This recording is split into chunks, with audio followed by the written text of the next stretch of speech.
When I was younger, I wanted to be an author. I was a huge reader and adored a lot of book series, such as Warriors, The Underland Chronicles, Guardians of Ga'Hoole, and so many more. I wanted to write my own books that people can enjoy as much as I enjoyed the books I read. Art wasn't really my big thing I was into, and most of what I drew were just doodles about the feral cats that lived in the woods behind my house, and I came up with stories for them. I know, very big Warrior Cats fan of me. I also was like 11, so don't judge me. I had the biggest aspirations to be an author. Well, I had the biggest aspirations to be an author. But sometimes things in our childhood tend not to work out the way we want them to. And sometimes those scars last for a very long time, only fading, but never disappearing. In the 5th grade, my teacher and the other 5th grade teachers tried something for a few months with all of us students. I don't know if this was the exact reason, but I'm assuming that, since we were due to go to middle school next year, they decided to split certain subjects and have us go to different classrooms for them. Like how you would go to different classrooms for different subjects in middle and high school. My teacher, Miss Math, would teach math, Mr. Writer would teach writing, and Miss English would teach language arts. In December of that year, Mr. Writer gave us a short story writing prompt. I don't remember all the details of what was required about it, only that it was supposed to be a short original story about elves because Christmas was happening soon. 11-year-old me was ready for the assignment.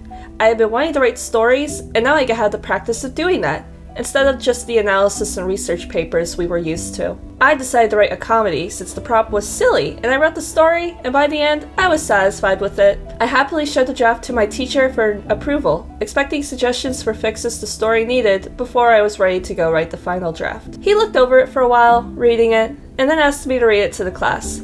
Public speaking isn't my strongest suit. I have a bit of a stutter when I'm nervous, and I can lose my train of thought for what I'm talking about if I'm interrupted too much. But he asked me to, so I went up to the front of the class, and I sat and read it. I was really self-conscious doing so because, like I said, I'm not great at public speaking, but I finished the story and waited, wondering why he had me do that. And then he turned to the class and asked everyone to tell me what was wrong with my story. And the class went loose. Negative critique after negative critique while I stood in the front of the room, all eyes on me, as they said why my story sucked, why it wasn't funny, and everything else that was wrong with it, and I had to just sit there and take it. And when the class had enough, Mr. Writer turned to me and told me to rewrite the whole thing. So I took my seat and I did just that. No comedy, nothing fun, just a boring story that I didn't enjoy writing anymore, because all the joy I had for creating the story was gone and was replaced for embarrassment for having tried to make something fun out of something that I enjoyed. Not to say the joy of making stories has been completely sucked out of me. I obviously still make stories, but that event affected my ability to be a writer in huge and debilitating ways that still affect me even now.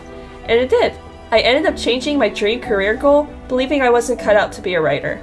My skills were better put somewhere else. I can't write good stories, so why should I bother writing them at all? Hi, I'm Daryl, and I promise that's going to be the most depressing this video is going to get.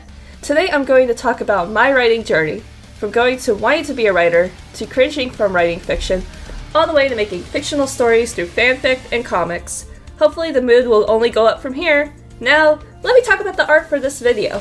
Last month, the series finale for the animated show Murder Drums came out, and I was introduced to the character Sin, the show's main antagonist. And before any Murder Drones fans from that part of the crowd leave a comment, yes, I know she is the absolute solver, not the real Sin, but calling her Sin is so much shorter and the characters color that as well, so I don't get so gung-ho about it.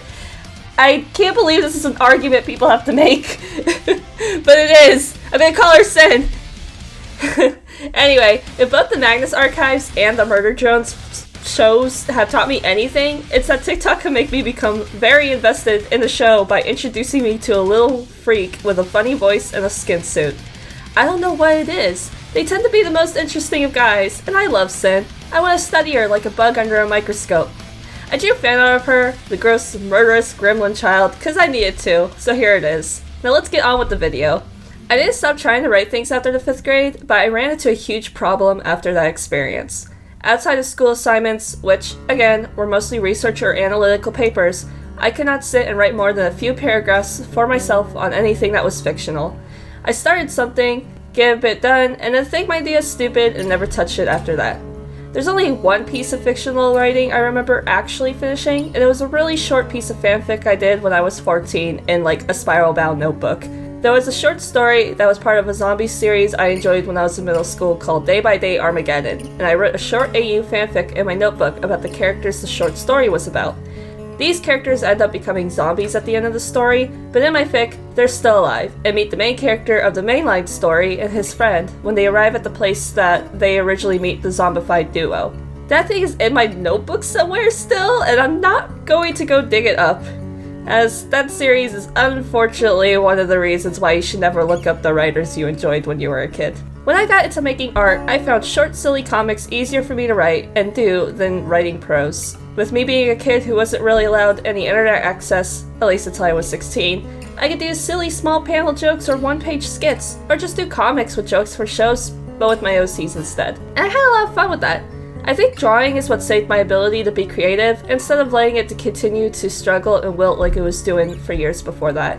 It helped a lot, especially as I got older and had to think more seriously creatively. I got more into making my own original stories, like my incredibly old DeviantArt webcomic Pro Magnum, and my other one that never made it off the ground called Monsternia. And of course, all the stories I made for my fan OCs.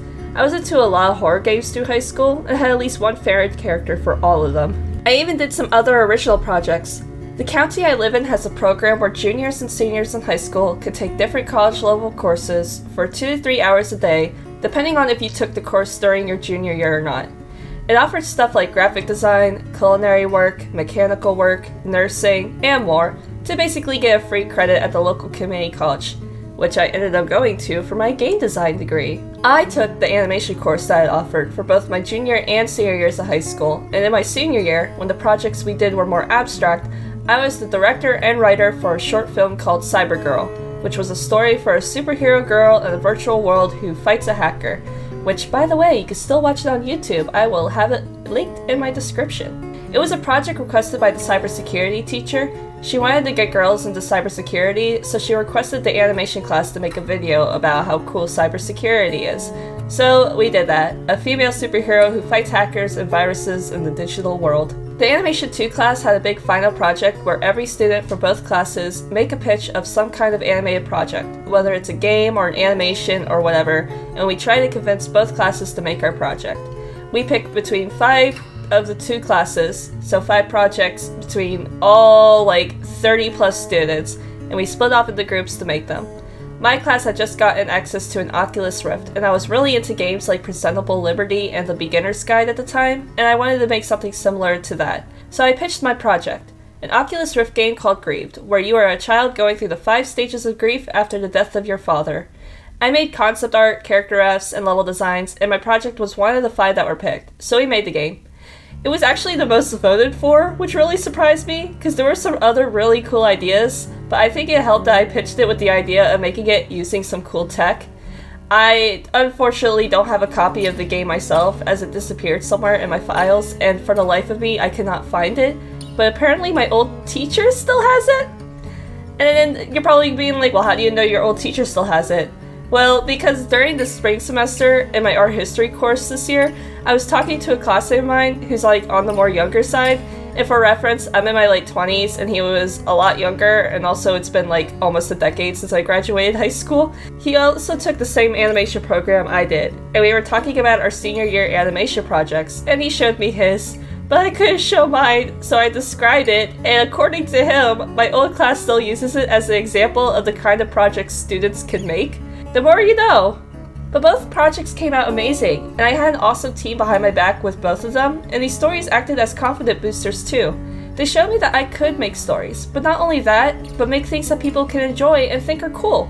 I mean, I graduated high school back in 2016, and the project I came up with, that I wrote, is still being used as an example of a cool project you can make at the end of the course. I said earlier that I went to community college, but that also was when I started doing writing again. Like, writing prose, that's what I mean, not comic writing.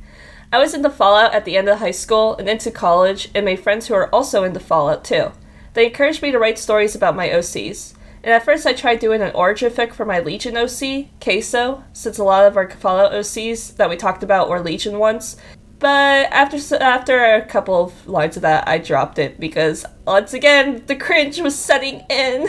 And finally, after some back and forth, trying to come up with a story, making myself sit down and write, I finally bit the bullet and made myself write the first couple chapters of my very first long fanfic, Children of the Bull, which was a story of my ex-Legion OC, Oasis, and how she left the Legion, joined the NCR, and began the quest to try to get her own brother out of the Legion, while being hunted down by two Frumentaris, Putoria and Ferris. It was a found family fic, mostly centered around Oasis and Ferris, and how the two of them develop a very close friendship with each other, but I never got that far into it because I was really into Far Cry 5 and Far Cry New Dawn soon after I started some chapters into it, and I ended up working on a new fic instead that actually I did finish. It is a 36-chapter fanfic called To Hope. It is a Far Cry New Dawn story about my deputy anime and my Captain Griffin.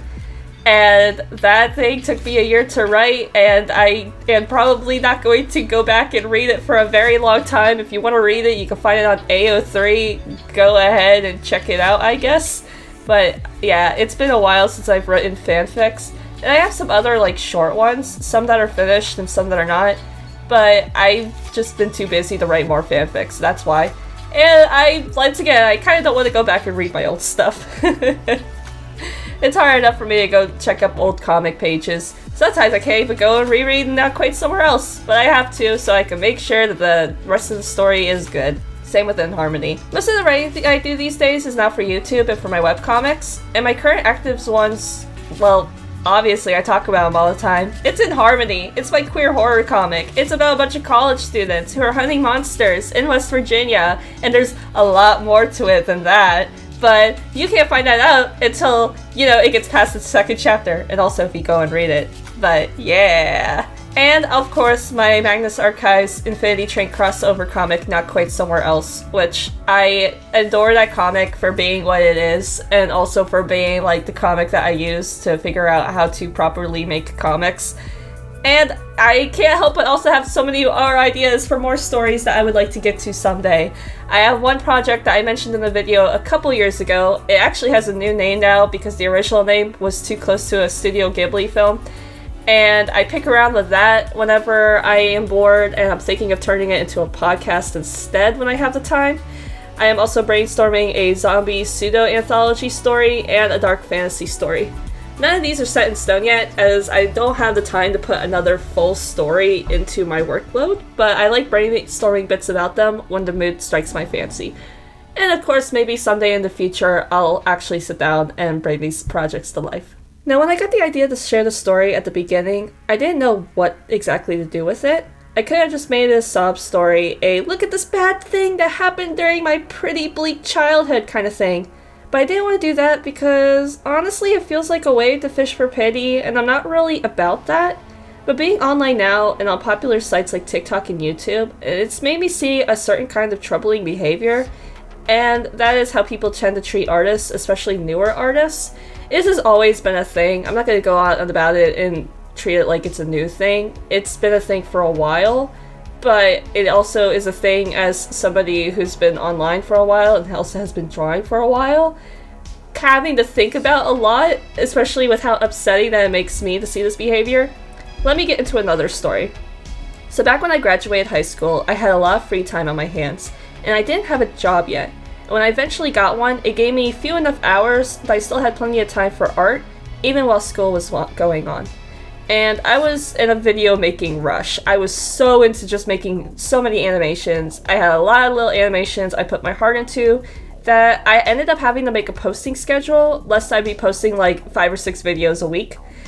And most of those were mostly just map parts or animated memes. And at a certain point, I started getting a ton of hate on these videos. My English Blood meme was accused of being traced because of style similarities to another version of this meme made by Lupus Lopez. My pop culture meme was accused of being stolen by an artist who posted their own meme after I did because it used the same song, apparently, that makes it stolen. And fun fact about that one, there was another person who also made a meme using the pop culture song, who made their video before me and the person that I was being accused of stealing from made a video.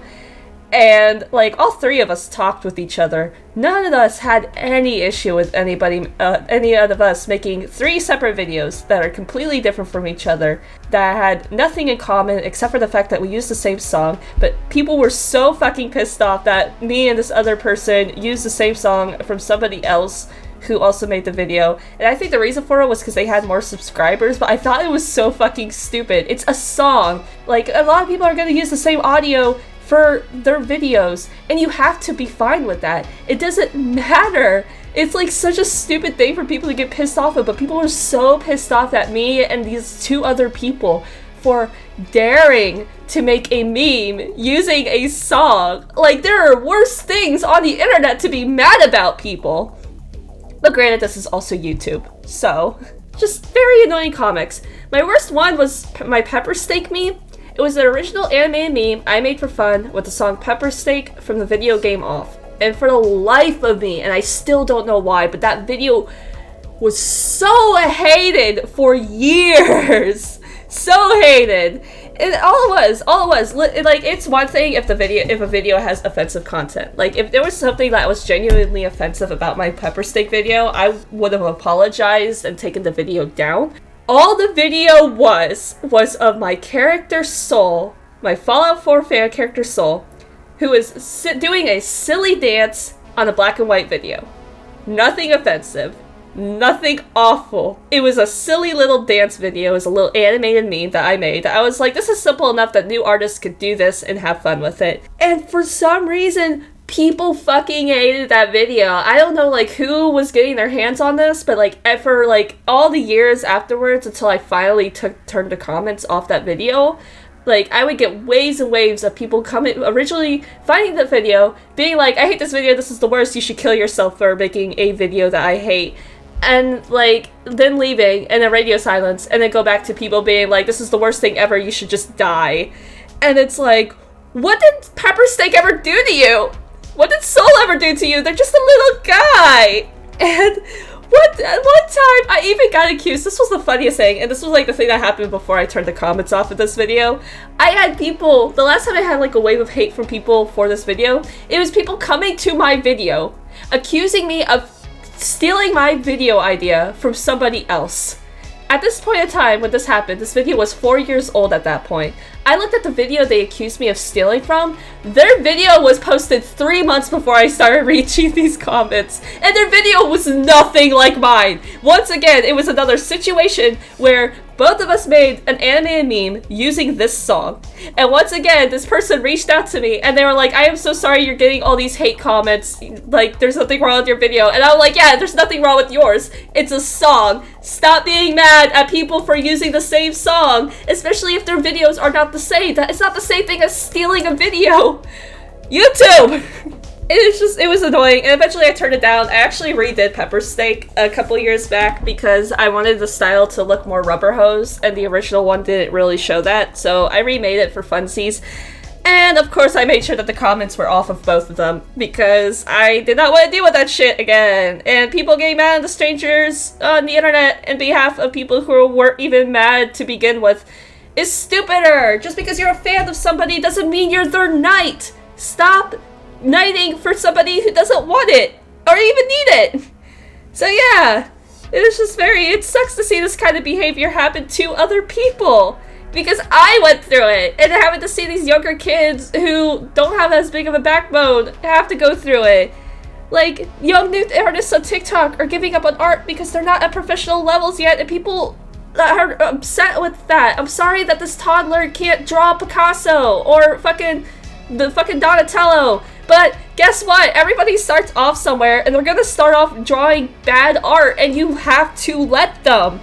Let people draw bad art, okay? Because all they're doing is creating harmlessly fun stuff. And you don't need to be sitting there yelling at somebody for creating a harmless, fun, silly dance meme for no fucking reason.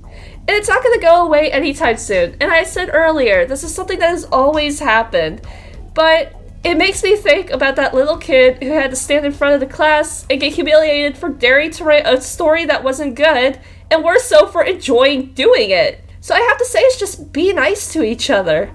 There will always be trolls and the haters, and people just want to drag everyone down because they think it's fun, but don't let it make you stop creating. Because the worst feeling in the world is giving up because you made them believe that they were right. And if you see this kind of behavior, then call it out. Just don't skip over an anger or indifference. Leave a nice comment if you see an artist being bullied, and report people who are harassing them and making fun of their work. Because at the end of the day, we can only make this community the way we want it to be if we work together and cultivate it into something that could be amazing, instead of something that tears other people down. I mean, Jesus Christ, AI art is a thing, and people are like, you should do AI, otherwise you should lose your job. Like, do you not understand that the last thing that we need to be doing is yelling at people for not drawing perfect anatomy? Be nice to people. Be nice to artists, especially new artists. So no, I'm never going to be an author.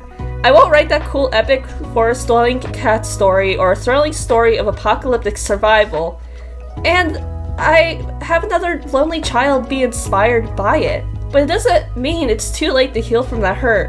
And I've been taking the steps to do that. Earlier this year, I took a few leap of faith and I started a small series on YouTube called From the Clouded Eye, where occasionally I'll write and narrate a small story.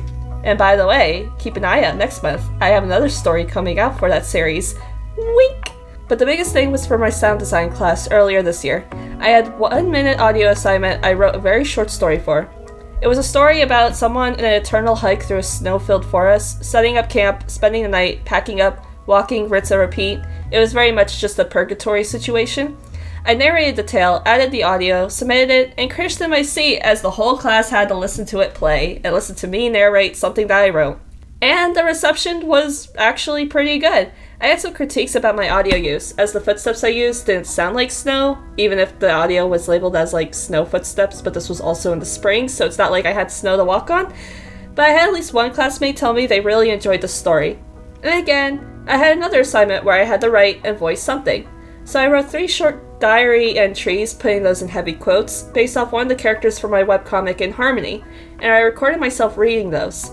I had one character back when originally I was going to do a short animated thing for In Harmony, so Ingrid is kind of like the character I was going to voice for it. I do have a prequel comic planned for it if I could get enough people to support me on Patreon so I could justify doing a 3rd comic, but yeah, so I wrote a bit for Ingrid. And that story had good reception, and some intrigue for my webcomic, but no like unnecessary or harsh critique that I was expecting, and it helped so much in my confidence for writing. So now with this semester, I'm taking multiple classes with emphasis on writing. I'm in an intro to photography and cinema class, an immersive storytelling class, and a writing for media class. I don't know what these classes will bring, but hopefully they'll help my creativity and writing ability grow, and maybe my own confidence in my work get better.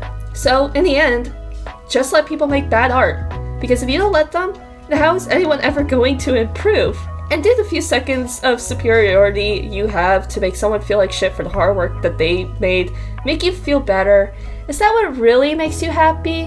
Wouldn't it feel better to help people lift other people up? Or do you just like dragging other people down? And that does it for today's video. I have a small announcement, but In Harmony has its own website now. I will still be updating it on Tapas and Webtoons, but if you want a non-comic hosting reading site place, you can follow In Harmony on inharmony.the-comic.org. Thank you so much for watching, and I'll talk to you all later.